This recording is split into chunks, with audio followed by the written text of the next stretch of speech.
ओम नमः शिवाय। सद्गुरुनाथ महाराज की जय।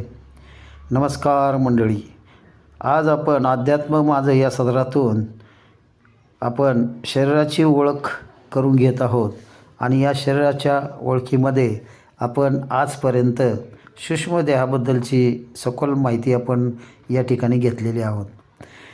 तर मंडळींनो, मागील भागामध्ये आपण पाहिलेलं आहे की सूक्ष्म देह ज्यावेळेस मनुष्य धारण करतो त्यावेळेस मृत घोषित केला जातो। कारण या देहामध्ये ज्यावेळेस आपण प्रवेश करतो त्यावेळेस आपण कोठे आहोत, कोणत्या दिशेला आहोत, कोणत्या भागामध्ये आपण भ्रमण करत आहोत अशी कोणतीही सूचना ही स्थूल आणि सूक्ष्म शरीराला माहीत नसते।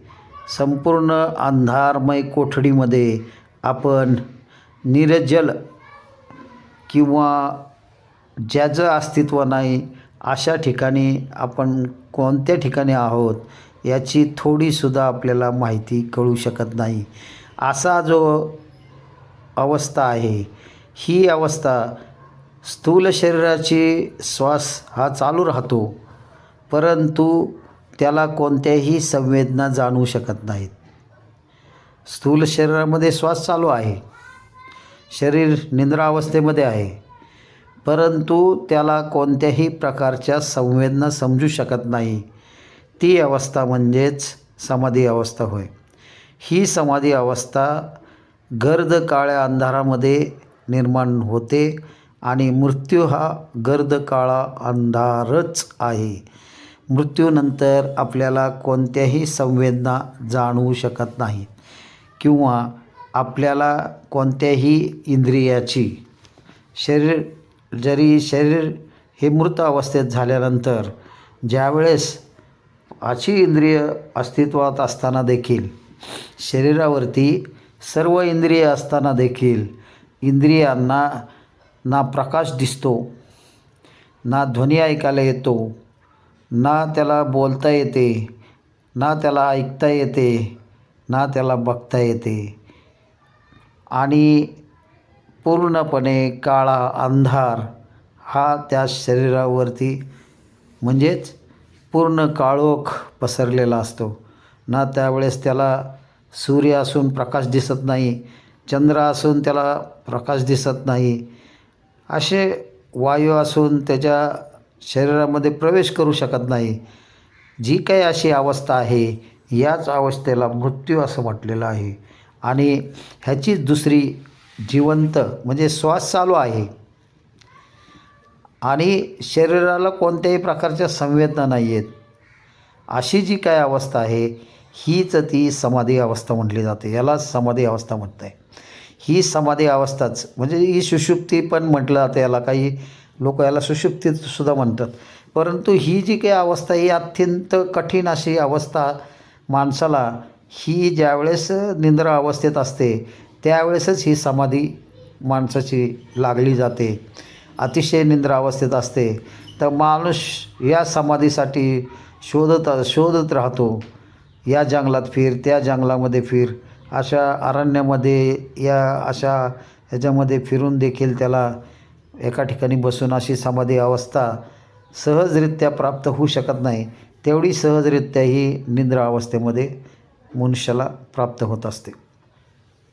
तर मंडळींनो, या ठिकाणी मला एकच असं सांगणं आहे की ज्यावेळेस आपली ही जी काही अवस्था निर्माण होत असते, हीच मृत्यूसमय देखील अशीच अवस्था होत असते, त्यावेळेस आपल्या शरीरातील संपूर्ण जो काही ताबा आहे तो हा स्थूल शरीरातला हा नष्ट होत असतो। त्यामुळे ह्या शरीराला कोणत्याही संवेदना या जाणवू शकत नाहीत। अशीच अवस्था ही आपली ध्यान साधनेमध्ये होत असते। तर याकरता पूर्वजांनी अनेक मंदिरामध्ये जर तुम्ही गेला असताल, काही जुन्या मंदिरामध्ये जर गेलात तर अशा ठिकाणी तुम्हाला तळघर पाहायला मिळेल की काही ठिकाणी त्याला ध्यानघरसुद्धा म्हटलं जातं। आणि या ध्यानगृहामध्ये पूर्वी मंडळी जी काय जी काय पुजारी म्हणा, जे काय साधू संत होते, ही जी काय मंडळी होती, तर या ठिकाणी त्राटक नावाचं एक ध्यान साधना आहे. म्हणजे त्राटक साधना केली जायची. तर या त्राटक साधनेचा अभ्यास करून मनाला एकचित्त करण्याचं साधन जे आहे ते त्राटक साधनेमध्ये आहे.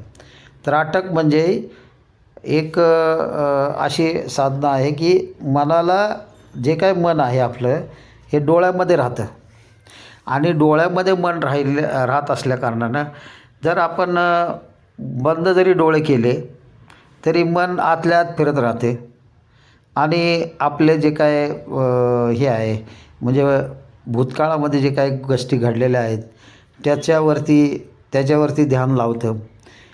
नंतर काही गोष्टी आपण पाहिलेल्या असतात.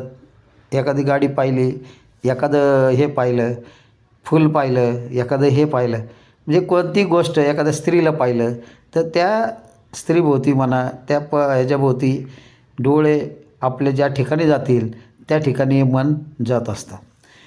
तर अशा वेळेस आपलं ध्यान लागणं अतिशय म्हणजे लागूच शकत नाही. त्यामुळे काय होतं की आपण ध्यान अवस्थेमध्ये येण्याकरता किंवा समाधी अवस्थेमध्ये येण्याकरता आपल्याला अतिशय जो काय संवेदनशील जो भाग आहे तो म्हणजे आपलं मन आहे. आणि या मनाला कंट्रोल करण्याकरता तर आपल्याला डोळे बंद करून किंवा डोळे उघडे ठेवून आपल्याला त्याला कंट्रोल करता येण्याचा जो काय अभ्यास आहे त्यालाच ध्यान साधना असं म्हटलेलं आहे. तर याच्या ध्यान साधनेमध्ये दोन प्रकारे साधना करता येते. एक म्हणजे डोळे उघडे ठेवून आणि एक म्हणजे डोळे बंद करून. जे डोळे बंद करून जी ध्यान साधना केली जाते त्यालासुद्धा त्राटकच म्हटलं जातं. परंतु जे डोळे उघडे ठेवून जी काय साधना केली जाते त्यालासुद्धा त्राटकच म्हटलं जातं. या त्राटकाचे दोन प्रकार आहेत. एक म्हणजे डोळे बंद करून आणि एक डोळा उघडा ठेवून. ज्यावेळेस आपण ही साधना करतो, ही साधना करत असताना आपल्याला एखाद्या ठिकाणी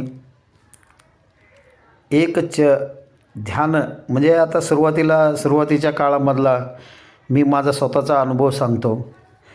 मी अतिशय या ज्या गोष्टी आहेत अतिशय सूक्ष्मातल्या सूक्ष्म ज्या गोष्टी आहेत या मी माझ्या स्वतःच्या अनुभवातून आपल्यापर्यंत पोहोचवण्याचा प्रयत्न करत आहे.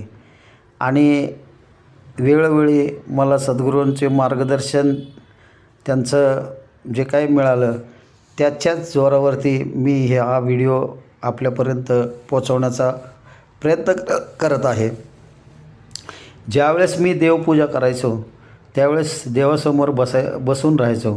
तासनतास मी त्या मंदिराच्या समोर देवासमोर असं बसून राहायचो.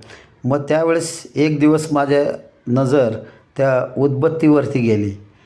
त्या ठिकाणी पेटवलेली असलेली उदबत्ती त्याच्यावरती मी आपलं एक सारखं बघत राहिलो.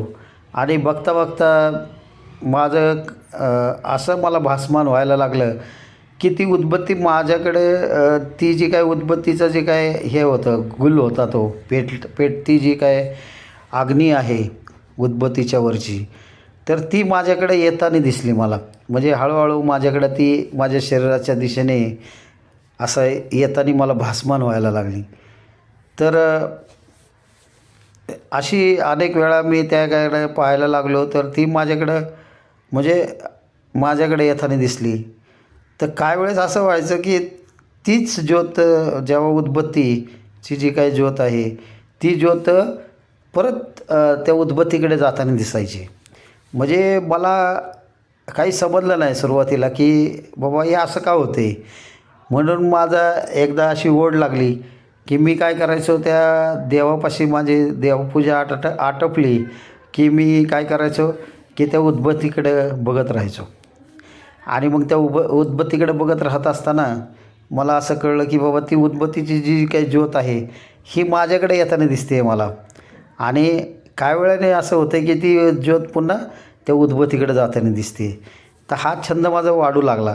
मग हळूहळू वाढत असताना मी एक दिवस काय केलं की ती जी काय देवापुढची जी काय पणती होती, जे काय दिवा होता, त्या दिव्याकडे एकटकला. म्हणजे जसं उदबत्तीवर करत होतो तसंच मी त्या दिव्याकडं बघत राहिलो. पण जसजसं त्या दिव्याकडं बघत राहिलो तर तिथं पण सेम अवस्था माझी तीच झाली. ती ज्योत माझ्याकडे येताना दिसायची आणि पुन्हा परत ती ज्योत त्या ज्योतीकडे जाताना दिसायची. मग असं का होतं आहे, असं का होऊ लागते, तर मला प्रश्न पडायचा आणि मला काही समजायचं नाही. परंतु मी तसंच तो अभ्यास असा कंटिन्यू करायला लागलो आणि काही कालांतराने असं व्हायला लागलं की मी डोळे बंद केल्यानंतर पण मला ती ज्योत दिसायला लागली. आणि मग ती ज्योत मला दिसायला लागल्यानंतर मग मी काय करायचो, त्या दिव्याकडे बघता बघता डोळे झाकायचो आणि मग त्या जे काय भ्रूमध्यात मला जी काय ज्योत दिसायची त्या ज्योतीवरती मी तसंच ध्यान लावायचो. तर एक दिवस असा प्रसंग माझ्यावरती ओढावला गेला की ज्यावेळेस मी अशी करायला लागलो तर ती ज्योत आहे ना, म्हणजे सेम तीच क्रिया या ठिकाणी पण व्हायला सुरुवात झाली. म्हणजे डोळे झाकून असताना देखील ती ज्योत माझ्याकडे येताना दिसायची आणि पुन्हा गायब व्हायची. असं करता करता तर मला असं वाटायचं की ती ज्योत कंटिन्यू दिसावी, याकरता मी सतत प्रयत्न करायचो. परंतु ती तशी काय मला काय ती होताना व्हायची नाही.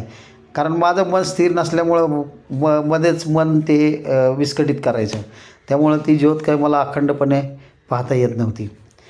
परंतु आता ही जी काय असं जी काय मला त्या ज्योतीबद्दलची काय ओढ लागली, ती मला अत्यंत प्रभावीपणे ओढ लागली ती. म्हणजे सारखं मी त्या भगवंताच्या तिथं तासनतास बसायचो आणि तशा पद्धतीने मी साधना करायला लागलो. मग हळूहळू एक दिवस अशी साधना करता करता की असं वाटलं की ती ज्योत आहे ना माझ्याकडं, म्हणजे माझ्या म्हणजे म्हणजे माझ्या शरीरामध्ये प्रवेश करायला पाहायची आणि मी तिला रोखून धरण्याचा प्रयत्न करायचो. मी बराच वेळ तिला रोखून धरण्याचा प्रयत्न करायचो, परंतु ती काही थांबायला तयार नसायची. ती ज्योत आहे ना हळूहळू हळूहळू आपल्या शरीरामध्ये प्रवेश करायची आणि विझून जायची. मग असं करता करता करता करता बराच काळ माझा लोटला गेला, तरी काय मला ती काय ज्योत स्थिर करता आली नाही. परंतु कालांतराने मला हे असं करता करता मी एक दिवस अशीच क्रिया ही सूर्यावर देखील करायला घेतली.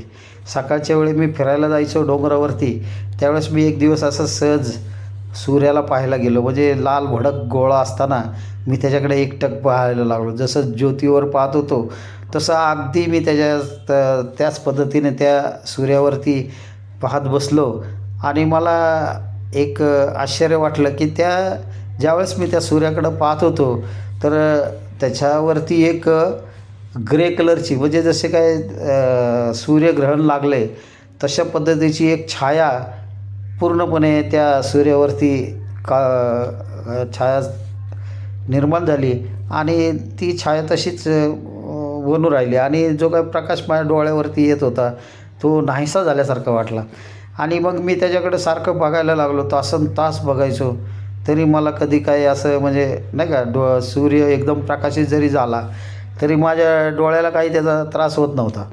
कारण ती एक जी काय त्राटक जे काय आपण जी काय डोळ्याची जी काही शक्ती आहे, ती डोळ्याची शक्ती आपली जी काय डोळ्यामध्ये जी काही शक्ती आहे त्या सूर्याला झाकण्याची पण आपल्याकडे डोळ्यामध्ये क्षमता आहे. हे ज्यावेळेस मला समजलं त्यावेळेस मी भर दुपारचा सूर्य देखील उघड्या डोळ्याने पाहायचो. ज्यावेळेस दुपारचा सूर्य जेव्हा डोळ्याने पाहत होतो त्यावेळेस त्याच्यावरती जसं सूर्याला ग्रहण लागतं अगदी त्याच पद्धतीने त्याच्यावरती अशी एक काली परक यायची आणि सूर्य पूर्णपणे झाकला जायचा आणि मला त्या सूर्याच्या किरणांचा काहीही माझ्या शरीरावरती इफेक्ट होत नव्हता किंवा माझ्या डोळ्यांनाही काही इफेक्ट होत नव्हता. परंतु असंच काही दिवसानंतर मी असं पाहिलं की मी डोळे बंद केल्यानंतर माझ्या म्हणजे त्रिनेत्रामध्ये म्हणजे जिथं ज्या ठिकाणी आपण कुंकू लावतो कपाळावरती, त्या ठिकाणी आपण असं ध्यानावस्थेमध्ये बसल्यानंतर डोळा बंद केल्यानंतर त्या ठिकाणी आपण जेव्हा ध्यान लावलं त्यावेळेस असं समजलं की तिथं आहे ना असा छोटासा कण, असा छोटासा पिवळ्या रंगाचा कण त्या ठिकाणी दिसू लागला. आणि मग ते दिसू लागल्यानंतर मी ज्यावेळेस त्या कणावरती ज्यावेळेस ध्यान लावलं तर काय आश्चर्य, तर तो सूर्य तसाचा तसा अगदी माझ्या नेत्रामध्ये मला दिसू लागला. मग मला समजलं की बाबा हे कसं काय निर्माण होतं आणि ह्या निर्माण होण्यामागचं कारण काय आहे. तर हे शोधण्याचा मी काठोकाठ प्रयत्न करत होतो. तर ज्यावेळेस असंच साधना मी करायचो, परंतु मला काहीच समजत नसायचं. परंतु जसं जसं मी त्या अशा साधना करायला लागलो तर तर त्याबाबत मला काहीच माहिती नव्हती. म्हणजे तेव्हा ना मला मी काही गुरूंच्यापर्यंत पोचलेलो नव्हतो किंवा गुरूंपर्यंत गेलेलो नव्हतो किंवा कोणी माझा असा आध्यात्मिक मित्र नव्हता की त्याला विचारल्यानंतर तो मला सांगू शकेल. आणि त्या काळात असे व्हॉट्सअप वगैरे किंवा यूट्यूब वगैरे अशा पद्धतीचे काही साधनं त्यावेळेस अवेलेबल नव्हती. आणि माझ्या जिज्ञासा ही दिवसेंदिवस वाढायला लागली की बाबा हे कसं काय घडू शकतं आणि असं का होतं. परंतु मला त्याबद्दल काहीच माहिती कळायची नाही, कारण मी नेहमी त्याच पद्धतीने पूजा करायचो आणि त्याच पद्धतीने सगळ्या गोष्टी करायला लागलो. हळूहळू मग मला त्याच्यात ओढी लागली. मग हळूहळू ध्यान साधना करायला सुरुवात केली. मग या ध्यानामध्ये ज्यावेळेस असं मी त्राटक करायचो, मग ध्यानाला बसायचो. मग ती ज्योत मला ज्योत दिसायची अशी पूर्णपणे केशरी कलरची, अशी गडद अशी, जशी त्या दिव्याची ज्योत आहे अगदी त्याच पद्धतीने ज्योत ती माझ्या या त्रिनेत्रामध्ये दिसायची. आणि मग त्यामुळे माझं ध्यान त्या ज्योतीवर टिकून राहायला लागलं. हळूहळू ती ज्योत मला बराच वेळ माझ्या समोर दिसायची आणि नंतर ती हळूहळू गायब व्हायची. गायब झाल्यानंतर अंधार असा गुडूप अंधार, काळा गर्द अंधार दिसू लागला. अशा काळ्या गर्द अंधारामध्ये ही सतत ज्योत दिसता गायब व्हायची, पुन्हा परत तिकडं जाताना दिसायची. असं हे कंटिन्यू चालू राहिलं. मग एक दिवस असा झाला की मी ते सूर्याकडं पण नाही पाहिलं आणि ना ज्योतीकडं पाहिलं. आणि एकदा काय केलं, मी असंच बाहेर अंगणात बसल्यावरती मी आकाशाकडं पाहत होतो. तर आकाशाकडे पाहत असताना असे बारीक प्रकाशकण मला फिरताना दिसायला लागले. असे डोळ्याच्या समोर, असे जसं मधमाशाचं पोळं असतं त्या पद्धतीने कशा मधमाशा पळतात अगदी त्याच पद्धतीने हे पांढरे प्रकाशकण असे डोळ्यासमोरून फिरताना दिसायला लागले. मग हे असे फिरत असताना मी सहज असं त्यांच्याकडं पाहायला लागलो. मग हळूहळू आकाशाकडे असंच पाहता बराच वेळ पाहिल्यानंतर एक दिवस असंच मी डोळा झाकला आणि पाहतो तर पूर्णपणे निळं आकाश दिसायला लागलं डोळ्यामध्ये. आणि निळं आकाश दिसल्यानंतर त्याच्यामध्ये एक असा छोटासा बिंदू दिसला. आणि मग त्या बिंदूवरती ध्यान केंद्रित केल्यानंतर हळूहळू अशी माझी समाधीची म्हणजे नाही का पूर्णपणे ध्यान साधना लागू लागली. हळूहळू मन एकाग्र व्हायला लागलं. आणि ह्या एकाग्र झालेल्या मला एक असं त्यानंतर काही महिन्या उलटल्यानंतर माझ्या बाबतीत अजब गोष्टी घडायला लागल्या. काही अपरिचित शक्ती अशा येऊन मला त्रास द्यायला सुरुवात करायला लागले. मी झोपलेलं असताना झोपल्या जागी मला गोल असं फिरवायला जायचं की एक भासमान शक्ती अशी जी छाताडावर येऊन बसल्यासारखं भासमान व्हायचं की त्यांच्यापासून मला धोका कधीच काही झाला नाही. परंतु ते अशा शक्त्या येऊन माझ्या छाताडावर बसणं किंवा काही वेळेस स्वप्नात अशा भयंकर गोष्टी दिसणं, भयंकर स्वप्न बघितल्यानंतर त्या स्वप्न मला खरे होताना दिसणं, अशा अनेक गोष्टी मला जाणवायला लागल्या.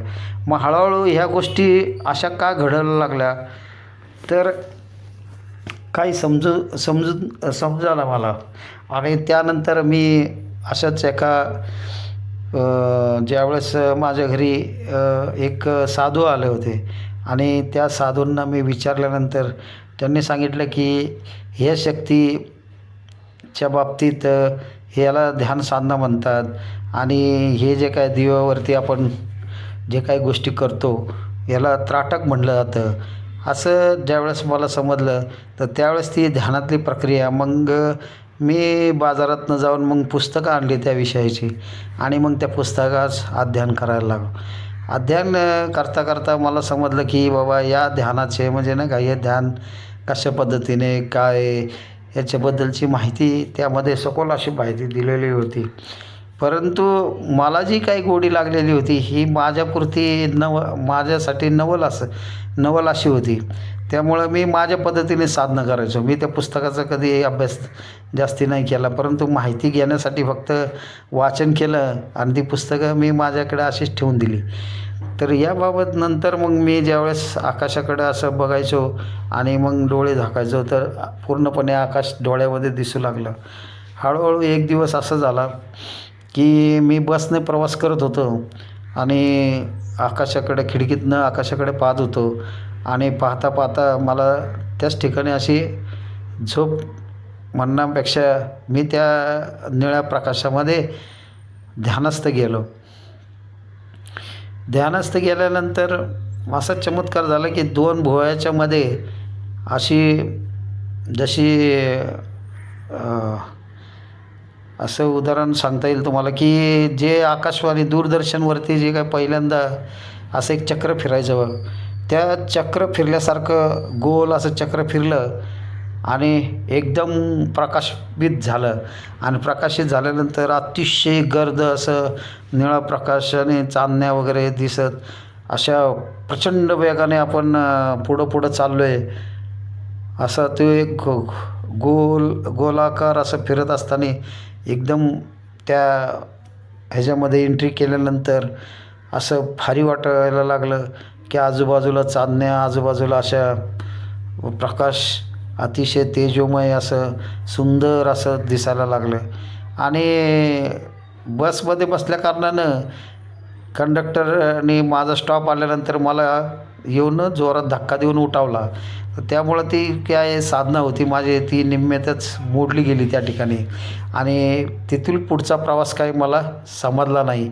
परंतु ज्यावेळेस मी बसमधनं खाली उतरलो आणि तो जो काय अनुभव होता तो अनुभव काही मला म्हणजे असं अतिशय म्हणजे शब्दामध्ये वर्णन करता येत नाही अशा पद्धतीने तो अनुभव माझा होता. आणि ह्या ब्रह्मांड लोक दुर्बिणीने पाहतात आणि आपण तर सहज डोळ्याने बघत होतो. हे कसं काय शक्य झालं ह्याचं नवल मला वाटू लागलं. आणि ह्या प्रचंड ह्याच्यामध्ये ही कशा पद्धतीची साधना असते हे ज्यावेळेस सद्गुरूंच्या कृपाछत्राखाली आलो तर सद्गुरूंची कृपा कशी झाली हे सुद्धा अतिशय अनमोल असं उदाहरण या ठिकाणी आहे. कारण काय झालं की मी जशी अशी साधना करता माझी साधना जशी रंगफुलाला येऊ लागली तर रोज माझं नित्यक्रम हळूहळू ओढ वाढू लागली आणि गुरुच्या शोधासाठी कुठंतरी मला आध्यात्मिक गुरु मिळावेत याकरता परमेश्वराला सारखी विनंती मनामधून करत होतो.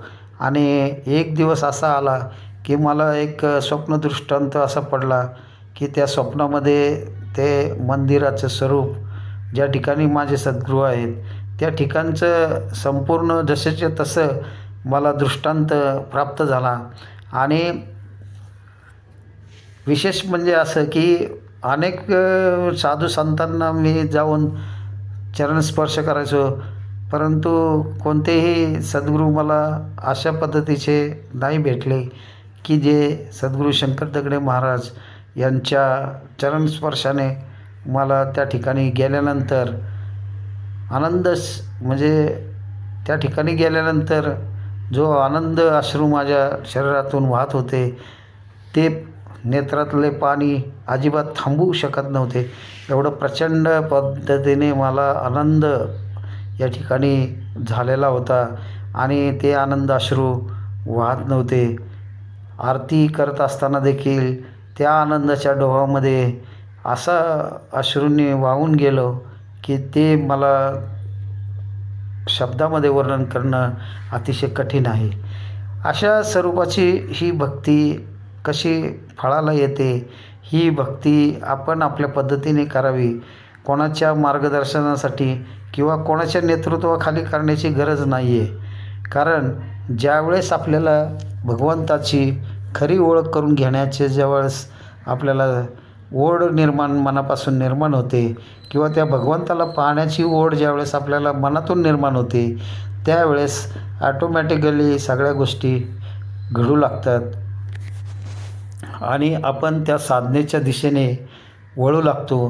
परंतु मला या व्हिडिओच्या माध्यमातून एकच सांगणं आहे, बंधूंनो, या ठिकाणी जी काय अवस्था आपल्या ज्या काय निर्माण होतात, जे काय शरीरातून जे काय निर्माण होत असतं, ही जी काय तुमची भक्ती असते, तुम्ही कोणालाही माना, त्याबद्दल काही प्रॉब्लेम नाही आहे. तुम्ही कोणाची भक्ती करता याचाही काही संबंध नाही आहे. परंतु जोपर्यंत तुमचा शरीरामध्ये ही मनस्थिती निर्माण होत नाही की आपण आपल्या परमेश्वराला पाहायचं आहे, आपण जोपर्यंत आपल्या परमेश्वराला पाहत नाही किंवा आपल्या शरीराकडे आपण वळून जोपर्यंत पाहत नाही, तोपर्यंत आपल्याला तुम्ही कोणत्याही प्रकारची साधना करा आणि कोणत्याही अवस्थेत करा, हे निष्फळच होत आहे. याला फलप्राप्ती होऊ शकत नाही. परंतु जोपर्यंत तुम्ही तुमच्या मनाशी असा निश्चय करत नाही की जोपर्यंत मला गुरु मिळत नाहीत, जोपर्यंत माझा भगवंत मला भेटत नाही, तोपर्यंत मी तुझा पिच्छा सोडणार नाही. म्हणजे मी तुझी ओढ म्हणजे हृदयातून ती निर्माण व्हायला लागते. आणि जशी आपण एखादी ज्या प्रेयसीला आपण म्हणजे प्रेम केल्यानंतर ज्या प्रेयसीशी कसं आपलं ओढ निर्माण होती किंवा जे काय आपली मुलं असतात, मुलांसाठी कशी ओढ निर्माण होती, आईसाठी कशी ओढ निर्माण होती, वडिलांकरता कशी ओढ निर्माण होती, तशीच ओढ ह्या भगवंताप्रती निर्माण होणं अत्यंत आवश्यकता आहे. आणि ही ओढ ज्यावेळेस निर्माण होते त्यावेळेस आपली साधना हळूहळू फळाला येऊ शकते. नाहीतर तुम्ही साधनेत बसायला गेलं की तुम्हाला तुमच्या जुन्या आठवणी येणार, मन परत या पसाऱ्यामध्ये फिरायला जातं. तर मनाची एक अशी अवस्था आहे की ती अवस्था तुम्हाला या जे काय ब्रह्मांड आहे, जे काय तुम्हाला आकाशामध्ये जे काय चंद्र, तारे, सूर्य जे काय दिसत आहेत, हे आपल्याला आपल्या ह्या डोळ्याने दिसू शकत नाहीत. जे काही नेत्र आहेत, तर या नेत्रांना ते दिसत नाही, कारण ते या गर्द निळ्या आकाशाच्या पलीकडं त्यांचं अस्तित्व असल्याकारणानं ज्यावेळेस या आकाशाकडे आपण पाहू आणि त्याच्याकडे पाहून जेव्हा आपल्याकडे पाहू, तर तेच ब्रह्मांड आपल्या या नेत्रामध्ये, याच देहामध्ये आपल्याला त्या संपूर्ण ब्रह्मांड कसं आहे याचं दर्शन, अलौकिक दर्शन असं आपल्याला मिळू शकतं. हे मी ठामपणे तुम्हाला सांगू इच्छितो. हे आपलं जे काही साधन आहे शरीराचं, हे भ्रमण करण्याकरता आपण कशाही पद्धतीने क्षणार्धामध्ये कोठेही भ्रमण करू शकतो. एवढी प्रचंड शक्ती या शरीरामध्ये आपल्या निसर्गाने आपल्याला बहाल केलेली आहे. परंतु या देहाला जाणण्याकरता जे तुमच्याकडं आवश्यकता आहे ती फक्त एकाग्रता, म्हणजे तुमच्यामध्ये तुम्ही जर ध्यान केलं की तुम्ही जर त्या मनाला कुठंतरी गुंतवण्याचा प्रयत्न केला आणि त्या मनाला सांगितलं की बाबा रे, तुला जोपर्यंत भगवंत दिसत नाही तोपर्यंत तू काही म्हणजे तोपर्यंत तुझं काहीच अस्तित्व या धर्तीवरती नाही आहे. कारण तू ज्यापासून निर्माण होऊन आलेला आहेस ते बीज हे भगवंताचं आहे आणि तू एक स्वतः भगवंत असल्याकारणानं आणि या भगवंत असूनही तुला गुरुची आवश्यकता कशासाठी आहे.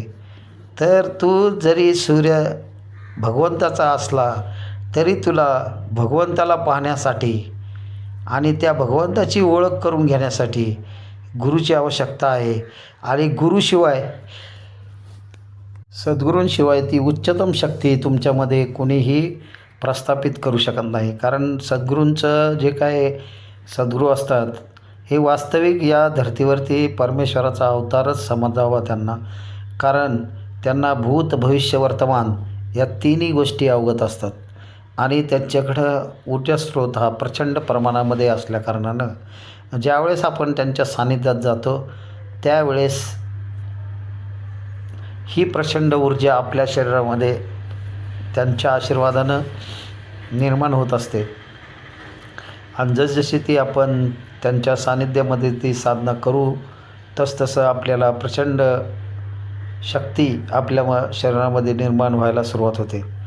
तर ही शक्ती सद्गुरूंच्या आशीर्वादाने आपल्याला त्या ब्रह्मांडाचे संपूर्ण दर्शन सहजरित्या होऊ शकते.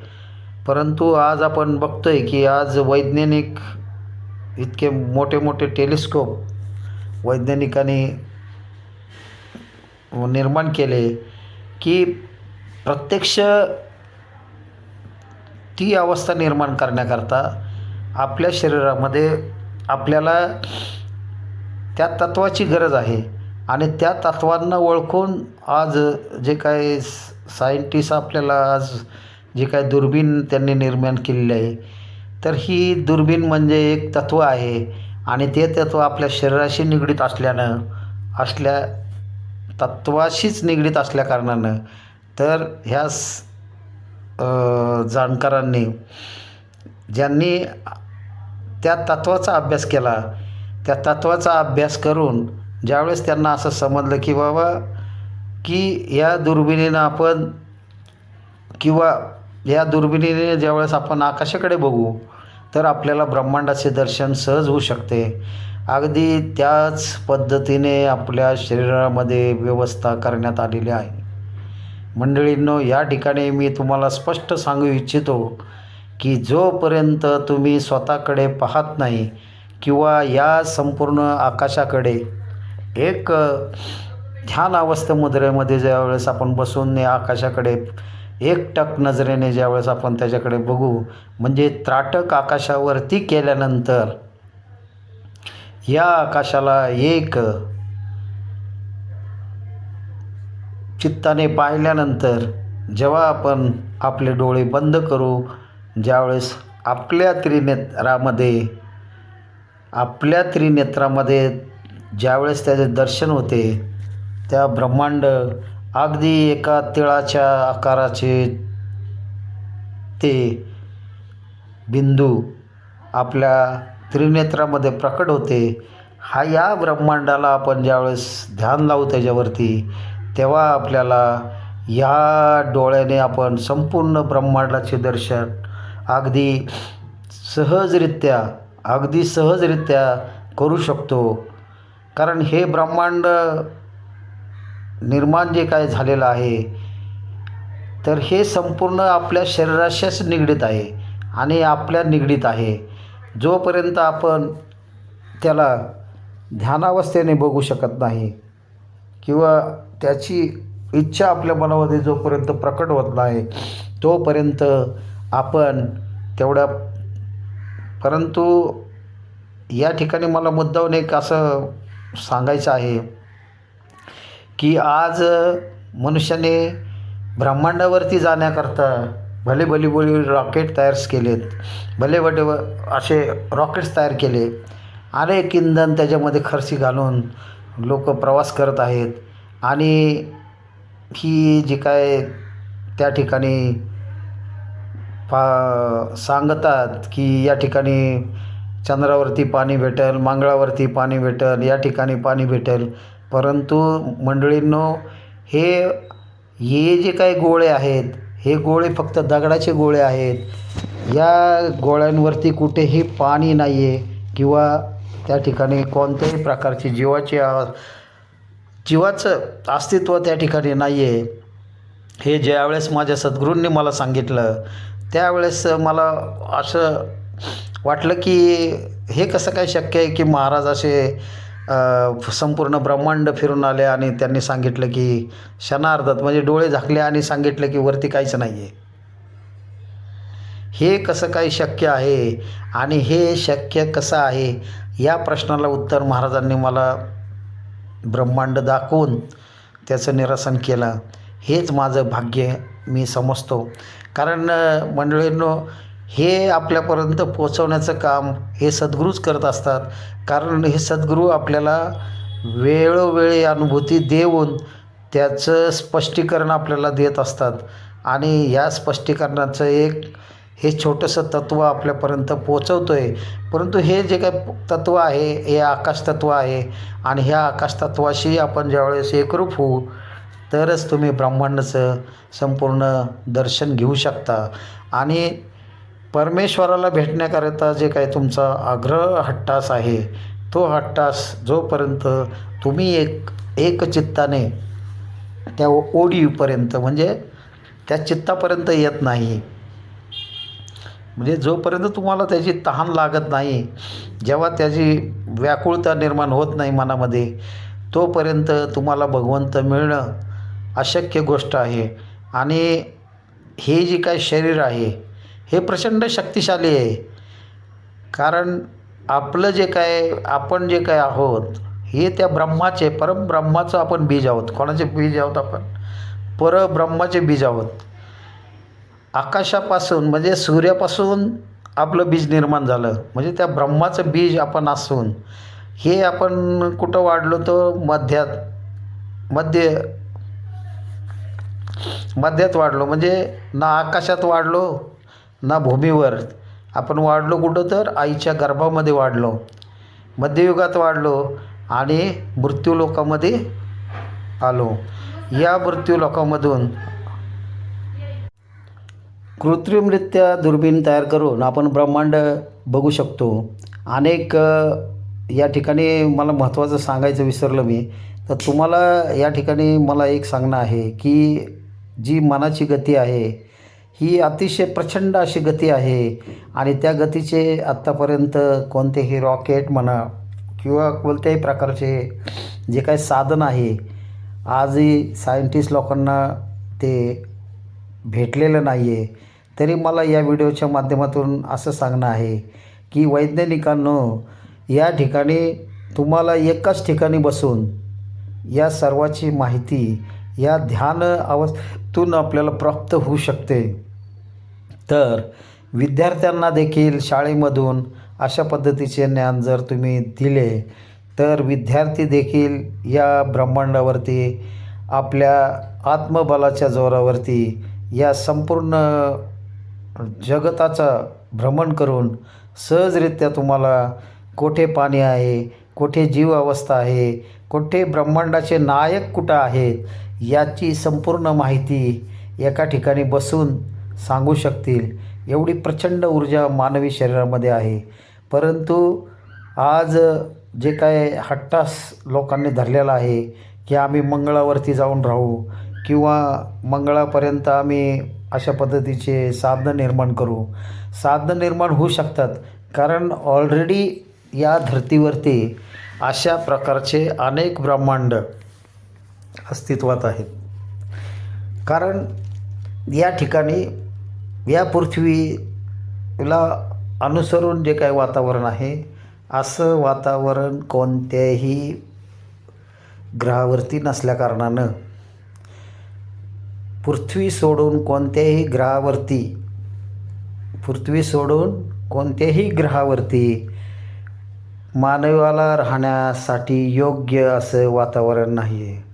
आज आपण आपल्या पृथ्वीवर देखील जरी आपण उघड्या डोळ्यांनी जरी पाहिलं तरी आपल्याला असं दिसून येईल की ज्या ठिकाणी जी साधनसंपत्ती आहे म्हणजे पाणी आहे, ज्या ठिकाणी अन्नाची व्यवस्था आहे, अशाच ठिकाणी मनुष्यवस्ती होऊ शकते. आणि हे जिवंत उदाहरण आपल्या या भूमीवरती आपल्याला आहे असताना आपण या संपूर्ण ब्रह्मांड ही जे काय निळी पोकळी आहे, ही पोकळी प्रचंड भली मोठी आहे आणि या पोकळीमध्ये प्रवास करणं हे अतिशय वेगवान आहे. तुम्ही अनुमान लावू शकत नाही की अशी प्रचंड वेग या मनुष्याचा मनाचा आहे. आणि हे मन कशावर आरूढ आहे हे मात्र त्या पोकळीमध्ये गेल्यानंतर देखील आपल्याला कळू शकत नाही. पण आपल्याला अनुभव घेऊ शकतो की आपण चाललेलो आहोत, पण कशावर आरूढ आहे हे मात्र आपल्याला कळत नाही. आपण कुठं बसलो आहे, कशात आहोत, काय करतो आहे हे आपल्याला मात्र कळत नाही. परंतु जसा एखादा सिनेमा चालू आहे असं आपण प्रत्यक्षरित्या त्या ठिकाणी अनुभव घेतो. परंतु हा जो अनुभव आहे अतिशय सुखद असा अनुभव आहे, प्रचंड भीतीदायक असा आहे. त्यामुळे ही साधना करत असताना अशा पद्धतीने जर तुम्हाला जी काही अवस्था निर्माण जर समजा झाली चुकून, तर साधना करत असताना अतिशय आजूबाजूला कोणत्याही शक्ती जरी तुम्हाला जर काही असं जर पाहिलं तर त्या शक्तीभोवती फिरू नका किंवा त्या शक्तीला स्पर्श करण्याचा प्रयत्न करू नका किंवा त्या शक्तीचा कोणत्याही म्हणजे बोलण्याचा किंवा काही करण्याचा, स्पर्श करण्याचा देखील त्याला प्रयत्न करू नका. फक्त बघत राहा की काय चाललेलं आहे आणि त्याची अनुभूती घेत राहा. फक्त बघत राहणे हे साधकाच्या हातात आहे, त्याला अनुभव करणे हे साधकाच्या हातात आहे. परंतु त्याला त्या अवस्थेमध्ये त्याची छेडछाड करणे अतिशय धोकादायक आहे. आणि ज्यावेळेस अशा पद्धतीची ज्यावेळेस आपल्याला जी काय अनुभूती येईल त्यावेळेस मात्र अतिशय सावध राहणे गरजेचं आहे. आणि आपण हे नेहमी लक्षात ठेवा की तुम्ही एका भूमीवर बसलेला आहात, एखाद्या ठिकाणी बसलेला आहात हे मात्र लक्षात ठेवा. आणि किती काळ आपण भ्रमण करायचं ह्याचंसुद्धा भान आपल्याला राहिलं पाहिजे. कारण जर तुम्ही विसरला, स्वतःच्या शरीराला जर विसरला आणि त्या ब्रह्मांडाच्या पोकळीमध्ये नुसतंच फिरत राहिला तर तुम्ही तुमचं शरीर या ठिकाणी तुमच्या शरीराची जी काय श्वास चाललेला आहे तो अतिशय सूक्ष्म असा होत जाईल. म्हणजे जी बेंबीपासून जो चाललेला श्वास आहे तो अतिशय विरळ होत जाईल की ज्याने तुमच्या शरीरातील नाड्या ह्या हलणार नाहीत अजिबात. अतिशय सूक्ष्म अशा गतीने तुमची ब्लड प्रेशर अतिशय सूक्ष्म म्हणजे अतिशय धीमं ब्लड प्रेशर निर्माण होईल शरीरामध्ये, प्रचंड थकवा शरीरामध्ये निर्माण होईल. तर अशा वेळेस आपण किती काळ त्या ब्रह्मांडामध्ये राहायचं आणि किती काळानंतर परत आपल्या शरीरापाशी यायचं हे आपल्याला ध्यानात असणं गरजेचं आहे. कारण आपण त्या ब्रह्मांडास जेव्हा प्रवेश करतो त्यावेळेस मात्र अशी अवस्था निर्माण होती की आपण नुसतं बघत राहतो त्याच्याकडे आणि ते प्रचंड गतीने पुढं आपल्याला नेत असतं. आणि आजूबाजूचं एवढं सुंदर म्हणजे वातावरण असतं की जे आपण आज टी व्हीवर वगैरे बघता आकाशगंगा वगैरे अगदी त्याच पद्धतीने सर्व असतं. आणि फक्त एवढंच आहे की ते स्थिर अवस्थेत तुम्हाला दिसतं. परंतु इथं जे काय दिसतं हे प्रचंड वेगामध्ये असतं. म्हणजे आजूबाजूला आपण एखाद्या रेल्वेतनं पाहिल्यानंतर कसं दिसतं आपल्याला की आजूबाजूचे सगळे असे मोठ्या स्पीडने आपल्या प्रचंड गतीने मागं फेकलं जातं, त्याच पद्धतीने अगदी आपलं मन त्या ब्रह्मांडामध्ये प्रवेश करतं आणि प्रचंड वेगाने हे भ्रमंतीवर असल्याकारणानं आपल्याला त्याच्यामध्ये किती काळ रमायचं आहे हे आपण ठरवायचं आहे. परंतु ज्यावेळेस आपल्याला रिटर्न यायचं आहे त्यावेळेस फक्त डोळे ओपन करा आणि आपण आपल्या स्थिर अवस्थेमध्ये ज्या ठिकाणी आहोत त्या ठिकाणी आपण पोचू शकतो. तर ही साधी आणि सोपी अशी प्रक्रिया जरी वाटत असली तरी ही प्रचंड भीतीदायक आहे.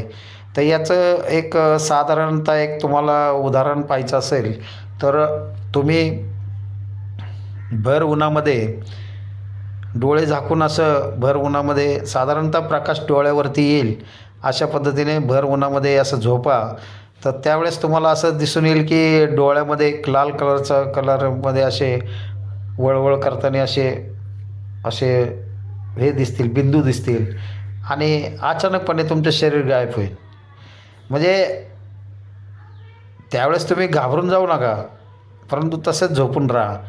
नंतर तुम्हाला असं जाणवेल की ते जे काही लाल हे आहेत, म्हणजे जे काय वळवळ दिसतात तुम्हाला, बिंदू दिसतात, नंतर ते बिंदू हळूहळू नाहीसे होतील आणि तुम्हाला जसं सूर्याचा प्रकाश आहे त्याच पद्धतीने तुम्हाला प्रकाश दिसायला सुरुवात होईल.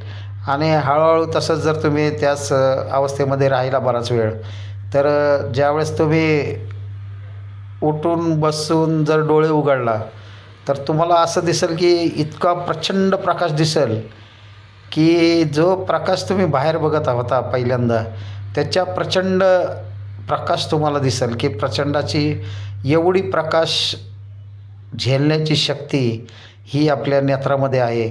आणि ही शक्ती आपल्या शरीरामध्ये किती साठवायची आणि किती हे करायचं हे सुद्धा आपल्या ध्यान साधनेवरती अवलंबून आहे. ज्यावेळेस आपण अशा साधना हळूहळू करू लागतो, जेव्हा गुरुच्या सानिध्यात येतो, गुरु नामाचा महिमा जेव्हा आपल्या शरीरामध्ये म्हणजे गुरुचा स्पर्श आपल्याला ज्यावेळेस होतो, साक्षात परमेश्वराचंच ते एक साधन आहे. सद्गुरू हे या धर्तीवरतील परमेश्वराचा अवतार आहे. परंतु अशा सद्गुरू की जे सद्गुरू तुम्हाला दृष्टांत देतील की या ठिकाणी माझं अस्तित्व आहे, किंवा जे सद्गुरू तुम्हाला प्रत्यक्षरित्या कोणत्याही स्वरूपामध्ये येऊन भेटून तुम्हाला तुमची ओळख करून देतील. कारण कोणत्याही मनुष्याला सद्गुरू म्हणणं चुकीचं आहे. कोणत्याही भगव्या धारण करणाऱ्या किंवा कोणी पांढरं वस्त्र धारण करते, कोणी असे जे काय धारण करणारे जे काय बाबा लोक आहेत आजकाल बाबांची बढती भरपूर आहे. त्यामुळं अशा बाबांच्या नादी लागून आपला जे काय अध्यात्म जीवन आहे हे बरबाद करू नका. कारण जे काय सद्गुरू असतात, हे सद्गुरू जे काय खरे सद्गुरू असतात, हे सद्गुरू हे काही मंडळी म्हणजे शरीरावरती कोणत्याही प्रकारचे वस्त्र धारण करत नाहीत, की काही मंडळी अशी आहेत की ती वस्त्र धारण करतात. म्हणजे जी मंडळी आपल्या म्हणजे गृहस्थ आश्रमात राहून जी मंडळी कार्य करत असतात ती मंडळी वस्त्र धारण करतात. आणि ज्यांनी संन्यास घेतलेला आहे की जे घरदार सोडून जी काही मंडळी राहतात ती वस्त्र धारण करत नाहीत, किंवा तुम्ही गेल्यानंतर तुमच्याकडनं काही घेतलं जात नाही, परंतु ती मंडळी स्वतःकडचं वस्तू तुम्हाला देत असतात नेहमी. तर एक ओळखण्याचं एक साधन म्हणजे जी काही असे सद्गुरू आहेत, हे सद्गुरू तुम्हाला स्वतःहून काहीतरी वस्तू देतील आणि तुमची ओळख पटल अशा पद्धतीचं एखादं वाक्य तुमच्या मनामध्ये जे काय दडलेलं असेल तेच वाक्य तुम्हाला बोलून दाखवतील आणि तुम्हाला काहीतरी अशी वस्तू देतील की ज्याने करून तुमची मनाला तुम्हाला ओळख येईल आणि स्वप्नदृष्टांतामध्ये ते आपल्याला सद्गुरू स्वरूपामध्ये दर्शन देतात.